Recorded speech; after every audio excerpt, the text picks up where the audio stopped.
Canelo Alvarez, Israel Adesanya. A boxer among the greats, an MMA fighter among the greats. Both of them lost recently. Both of them want rematches. Canelo with Dimitri Bivol, Adesanya with Alex Pereira. Sometimes daring to be great can really blow up your legacy. Let me explain. Right here on Fightin Words with me, Andreas Hale. The year 2022 has been kind of strange for Israel Adesanya and Canelo Alvarez. Canelo Alvarez dared to be great, fought Dimitri Bivol, and lost. Israel Adesanya fought a longtime rival in Alex Pereira, who had already beaten him twice in kickboxing, and lost via fifth-round knockout. Both of them have said, under no uncertain terms, that they want to fight those opponents again. But sometimes you need to let sleeping dogs lie, because when it comes to your legacy, it can get totally blown up.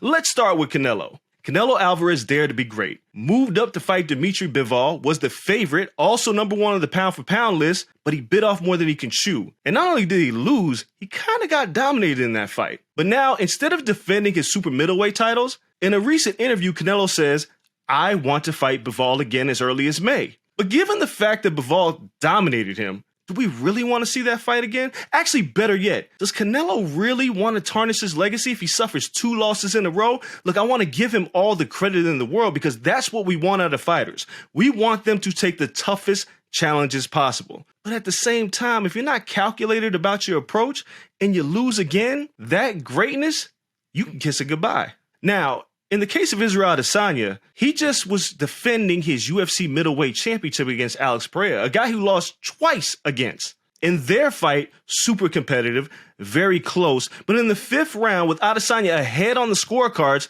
Alex Pereira knocked him out for the 2nd time. Adesanya's only been knocked out twice in his career, in boxing, MMA, and kickboxing, both times by Alex Pereira. It was a tough loss and knocked Adesanya off the perch as one of the best pound-for-pound fighters in the world. But immediately after the loss, Adesanya went on Ariel Helwani's MMA Hour and said he wants to fight Alex Pereira again, with or without the middleweight title.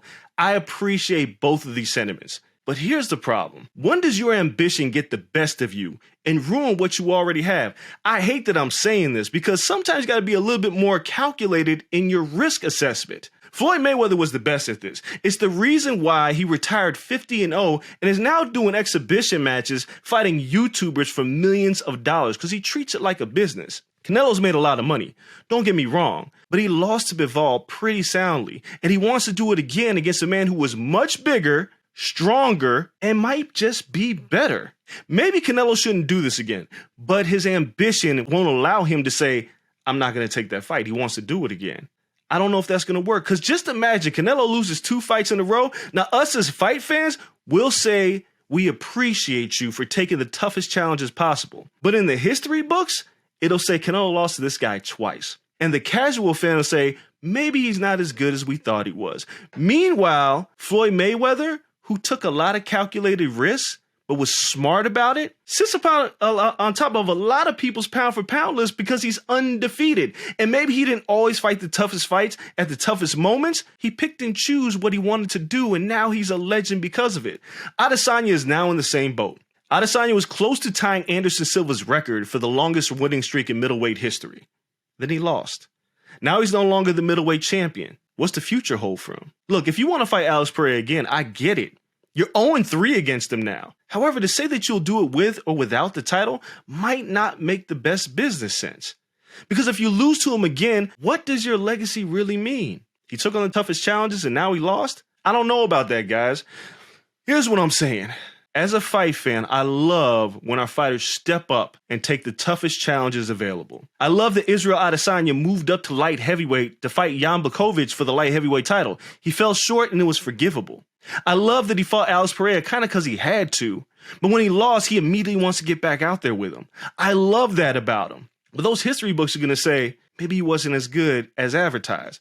I love that Canelo's moving up in weight and wanted to challenge Dimitri Bivol, but he lost. Rather than defend his undisputed titles, he wants to try it again. Now, if he loses again and Adesanya loses again, does that mean the ambition got the best of you? I don't know if I have all the answers here, but I wonder, and I'm asking you guys this, is it smart to bark up the wrong tree too many times? Does it ultimately hurt your legacy? Or is it better to take a step back, take a more calculated risk for business purposes, and then revisit the fight on your terms instead of theirs. It's challenging. I don't know what the answers are, but I need to know what you guys think. Is ambition going to get the best of these guys and ruin their legacy? Or do we appreciate them stepping up and taking those challenges regardless of if they win or lose? Go ahead and leave a comment below. Make sure you subscribe to Fightin Words because, as always, it's always something to talk about in the wonderful world of combat sports. And I guarantee that you didn't think I would be comparing Israel Adesanya and Canelo Alvarez, but they're more alike than we thought. But until next time, we're out. Peace.